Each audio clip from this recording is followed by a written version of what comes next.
You're watching Forsaken Joe. Don't forget to like and subscribe. Enjoy the story.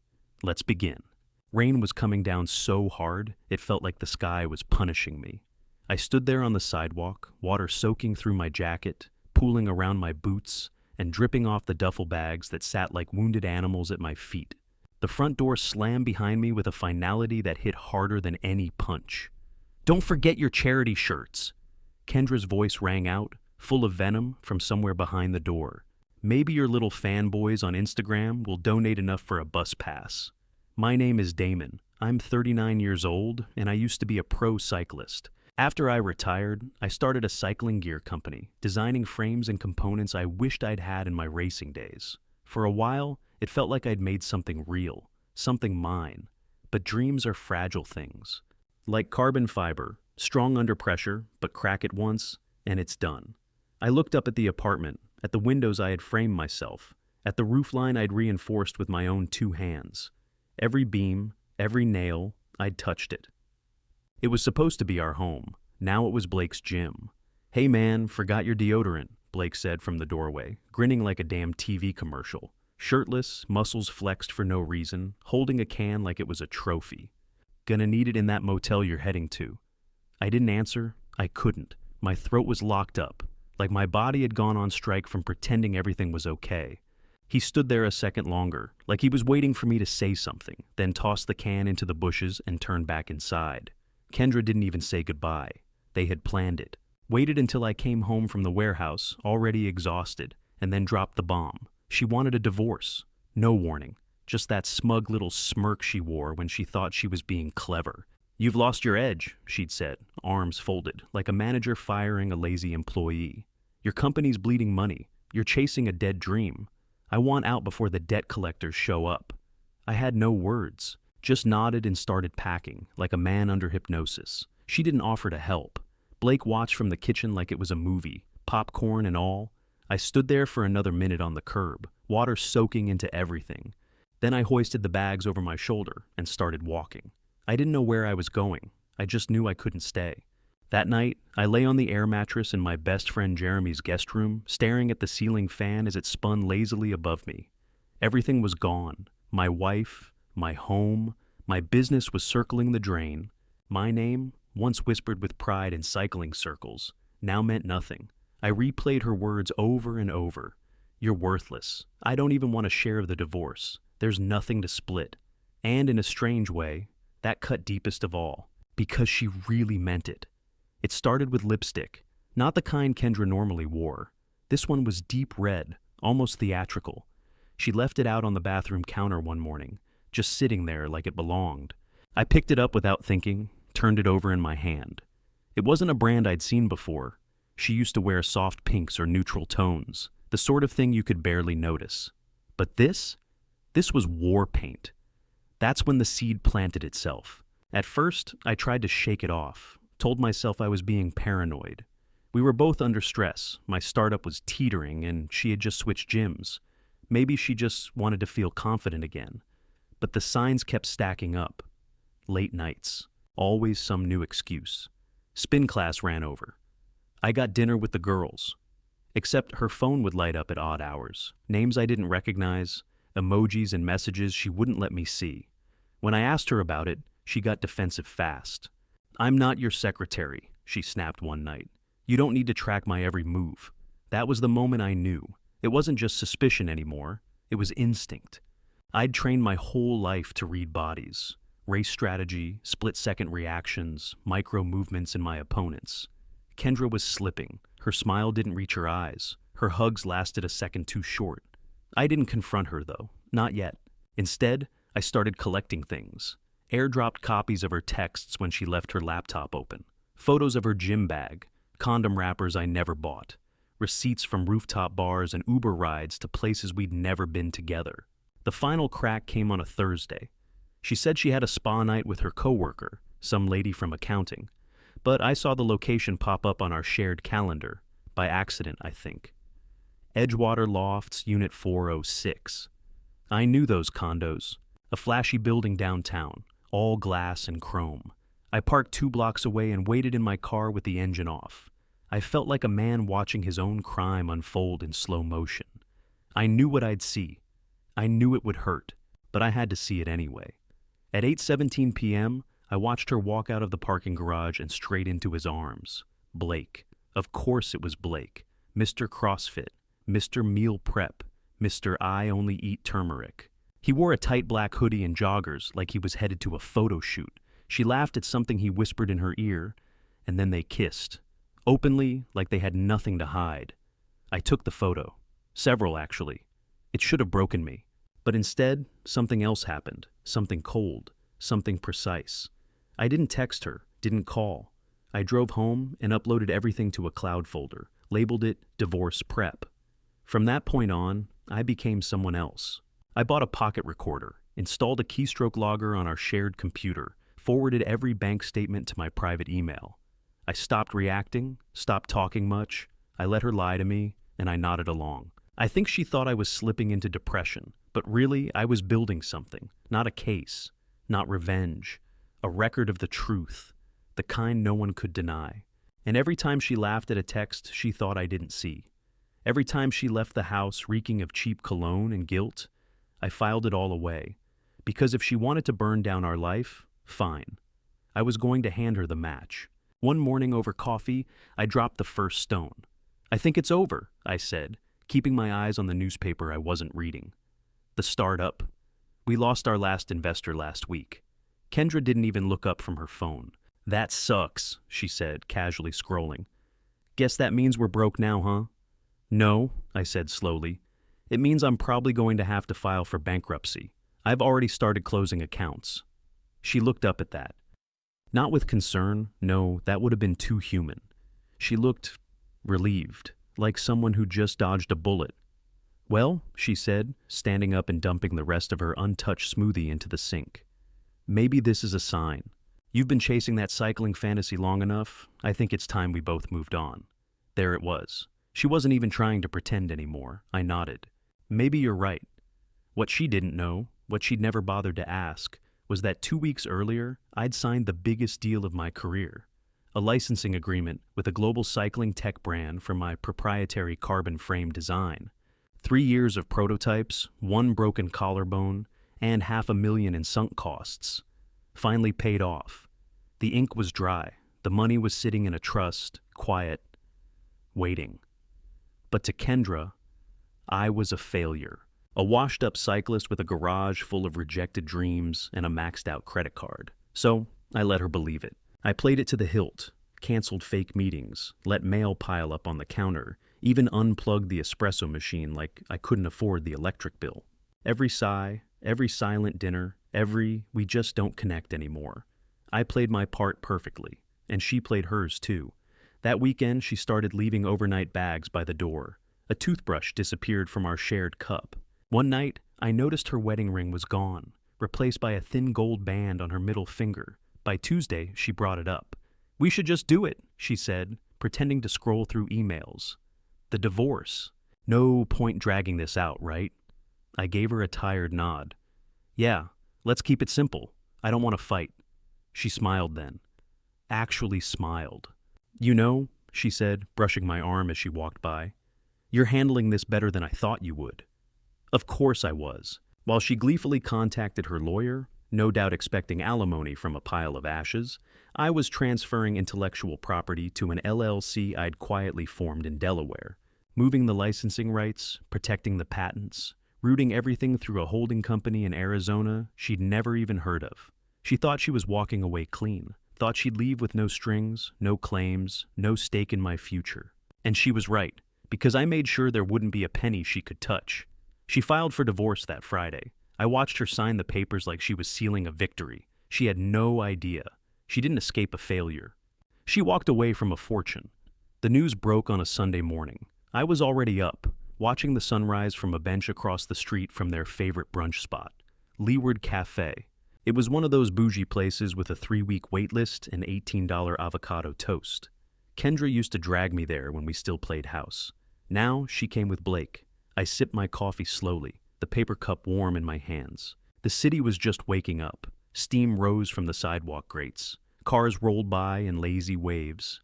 And then I saw them. Kendra in a white blouse, sunglasses too big for her face, laughing like someone who didn't just torch a marriage.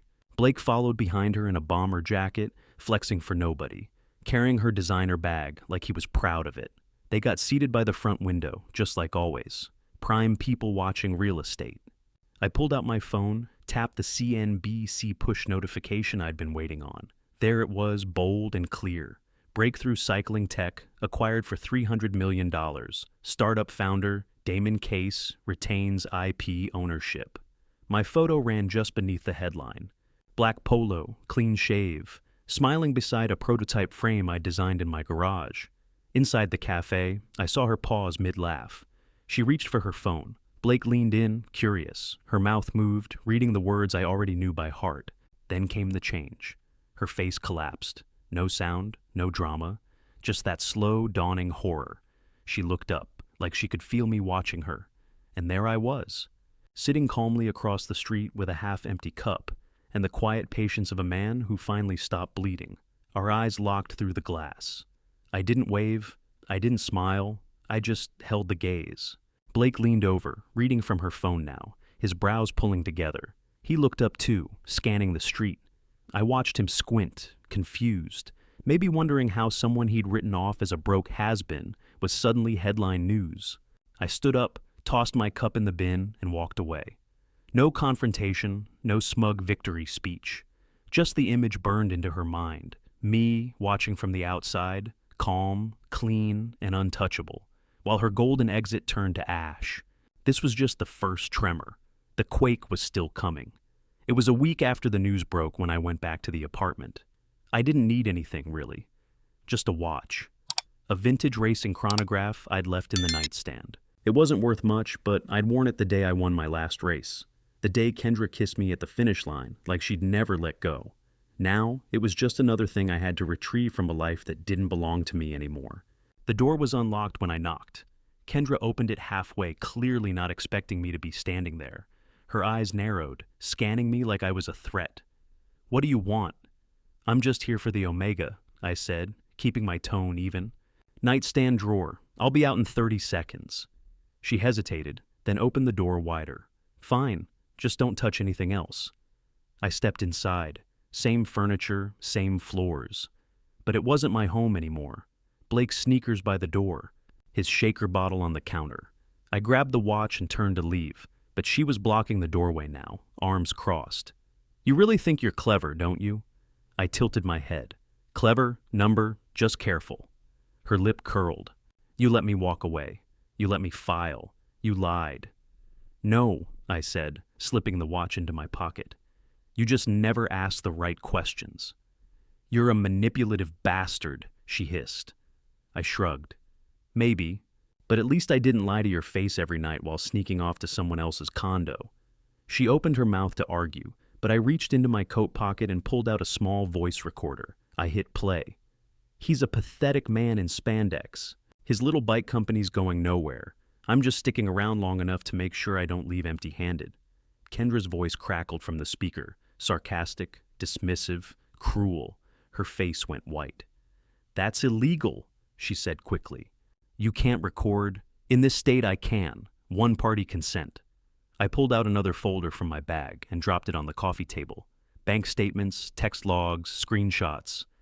"You funneled 10 grand of company funds to pay for consulting sessions that never happened. The account was in both our names, but the business registered under mine." From down the hall, Blake appeared, shirtless and still groggy. "What's going on?" I turned to him. "You might want to sit down for this." Kendra spun on him. "He's bluffing. Don't listen to him." I ignored her and looked straight at Blake. "You know those performance supplements you sold me wholesale through your gym brand? Turns out they were expired. I've got the receipts, the timestamps, and the batch numbers. If I really wanted to be petty, I could have the FDA in here by Monday." Blake's mouth opened, but nothing came out. "I also have a private investigator's report. Remember those business coaching sessions you billed to my company card? Recorded, documented, and traced." I stepped closer. "This morning, my lawyers filed a federal lawsuit against both of you. Wire fraud, embezzlement, breach of fiduciary duty. You'll get the paperwork Monday, but I figured you deserved the courtesy of hearing it from me first." Kendra stumbled back a step like I'd slapped her. "You wouldn't," she said, her voice shaking. "I already did." Blake looked like he'd aged 10 years in 10 seconds. "This is gonna ruin us." Kendra turned on him. "You said this was safe." I walked to the door and opened it. "I let you win because I needed you to relax," I said.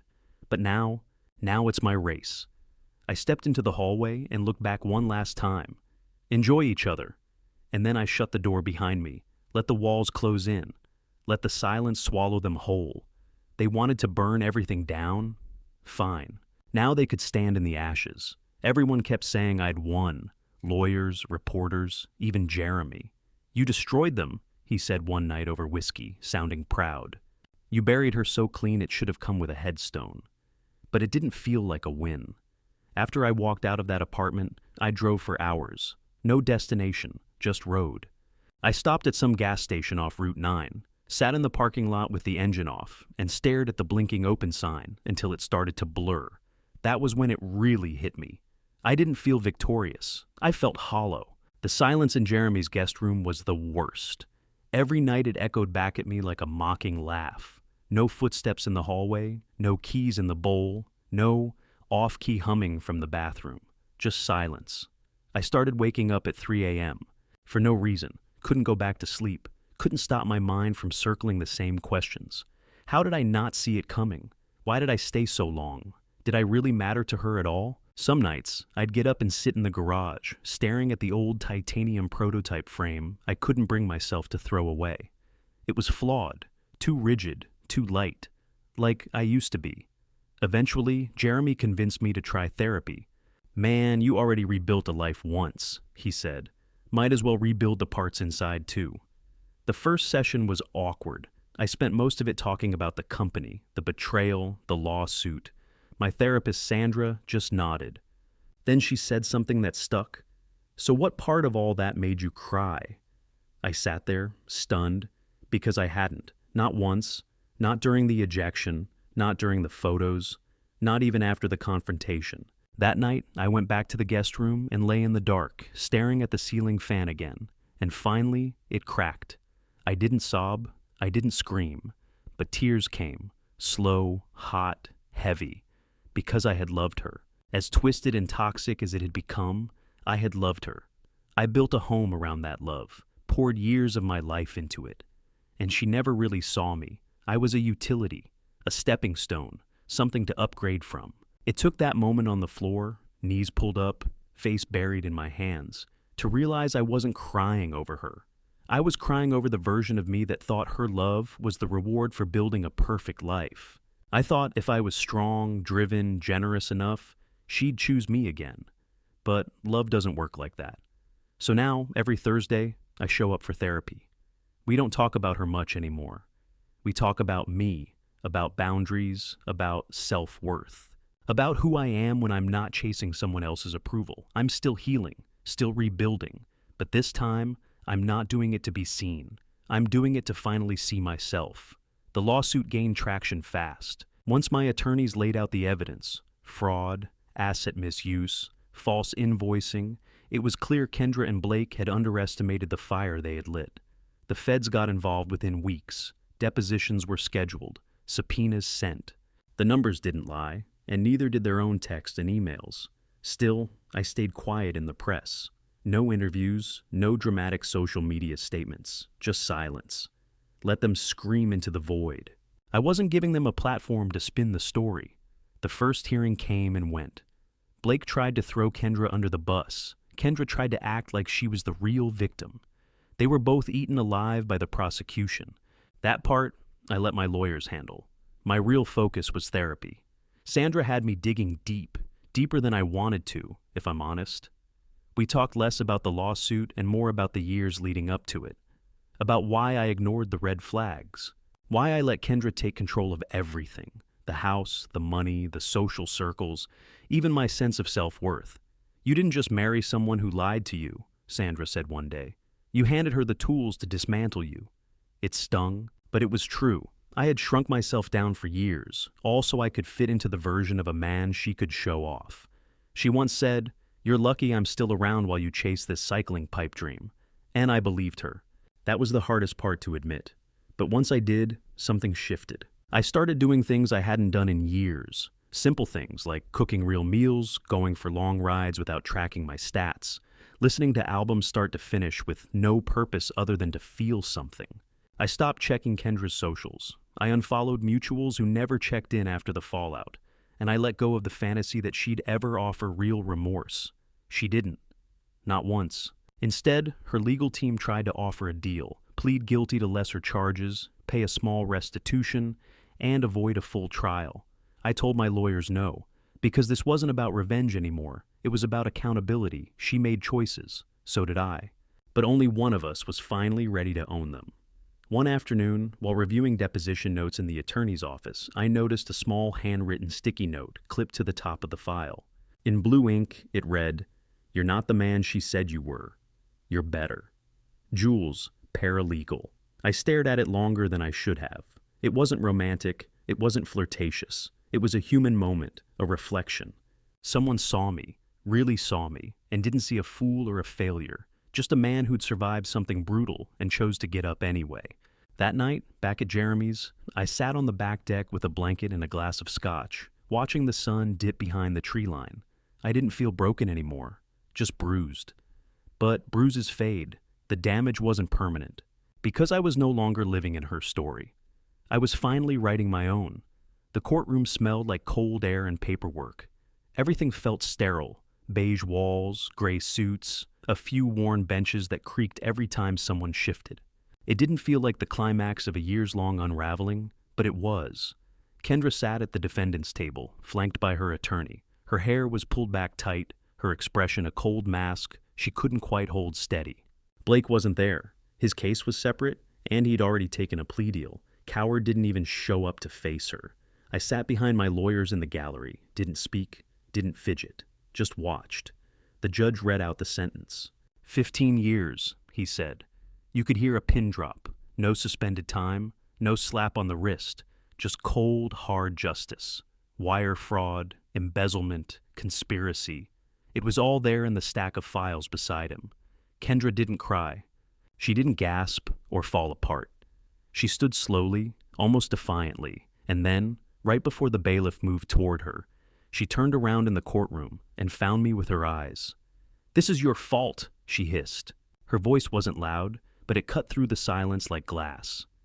"You ruined me." Her lawyer grabbed her arm, tried to steer her toward the exit, but she shook him off. "You think you're better now?" she said, her voice cracking. "You think this makes you powerful? You're still the same broken, weak." She stopped short when I stood up, not to answer her, not to argue, just to leave. I didn't need the last word, not anymore. She kept talking as I walked past, words spat like venom, but they didn't touch me, didn't even graze the surface, because something inside me had changed. Her voice, once the center of my world, now sounded small, unremarkable, like background noise in a life that no longer belonged to her. Outside, the sky was overcast, and the wind had picked up.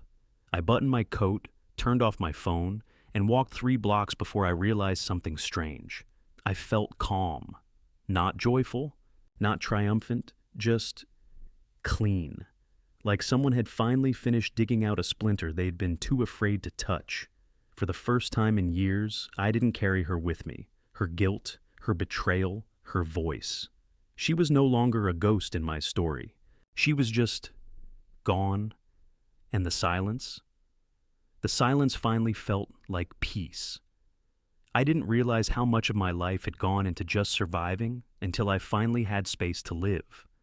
After the trial, the dust didn't settle right away. Reporters called. Industry blogs tried to write think pieces about me, from washed-up cyclist to tech titan. I ignored all of it. I didn't want to be a headline. I wanted to breathe. So I left town for a while. Took a solo trip up through Oregon and into Washington, driving slow, no schedule. I brought a beat-up Canon camera Jeremy lent me and started taking pictures. Old bridges, abandoned gas stations, anything that looked like it had a story. Somewhere outside of Spokane, I stopped for a sandwich at a tiny roadside diner, the kind with faded menus and coffee that tastes like burnt hope. The waitress called me Hon and refilled my cup without asking. It was the first time in a long while I didn't feel like I had to prove I belonged somewhere. I kept driving. Eventually, I found my way back home. When I returned, I didn't go back to the company full time. I let the new CEO run it. He was better at managing the machine. I wanted to build things again. Prototype frames, sketch designs, test materials. That's how I ended up partnering with a nonprofit that taught bike repair to at-risk youth. A buddy of mine had mentioned it in passing, and the next week, I showed up with a box of tools and said, "Tell me what to do." That's where I met Sienna. She ran the program, late 30s, smart, sharp, in a way that didn't beg for attention. She wore work gloves and knew how to rebuild a derailleur blindfolded. The first time she laughed at one of my jokes, it wasn't polite. It was real. We didn't start fast. No fireworks, no chase. Just small conversations over greasy handlebars and busted tires. "You always this quiet?" she asked one afternoon, brushing a smudge of chain grease from her cheek. "Not always," I said. "I just used to talk too much to the wrong people." She nodded like she understood. Over the next few months, we kept showing up. Together, coffee after class, weekend rides that ended in slow walks back to the shop. She never pried, never asked about the past. When it finally came out, everything with Kendra, the lawsuit, the crash of it all, she didn't blink. "That's heavy," she said. "But you're not him anymore." "No," I said. "I'm not." She looked at me for a long second, then smiled. "That's good." And that was it. No saving, no fixing. Just two people choosing to see each other clearly. And this time, I didn't need to be seen to feel real. This time, I just was. It was almost a year to the day since Kendra's sentencing when I saw Casey again. I was standing in line at a food truck festival, waiting for a pulled pork sandwich, when I heard someone say my name like they weren't sure they had the right to. "Damon?" I turned, and there she was, Casey, Kendra's old friend, the one who used to show up to our cookouts with Pinterest-level side dishes and fake enthusiasm. Her hair was longer now, face a little older, but the nervous smile was the same. I nodded once. "Hey." She looked like she wanted to bolt, but instead she stepped closer. "I wasn't sure if I should say anything," she said quickly. "But I saw you, and I guess I owe you something." I raised an eyebrow. "Okay." She looked down, then back up. "Kendra cheated on you long before Blake." I didn't flinch. "She'd been doing it for years," Casey continued. "It wasn't just once, and not just with guys. I mean, she treated it like a game. And the rest of us, me, Lisa, even her cousin, we all knew. We didn't say anything." I nodded slowly. "We thought she'd grow out of it," she said, her voice cracking a little. "And honestly, we didn't want to get on her bad side. You know how she could be." "Yeah," I said. "I do." She looked away, ashamed. "I'm not telling you this to stir stuff up. I think about it sometimes. How we let it happen. How we let her treat you like that." I let the silence sit. Then I said, "Thanks for saying it." She blinked. "That's it? What else is there?" Casey opened her mouth, then closed it again. "You're not angry?" "No," I said. "I was, for a long time. But not now." I meant it. She nodded, and I could see the weight lift off her shoulders. "Okay, well, take care, Damon." "You too." I watched her walk away, back into the crowd, and just like that, the last piece clicked into place. It didn't feel like revenge. It didn't feel like triumph. It felt clean.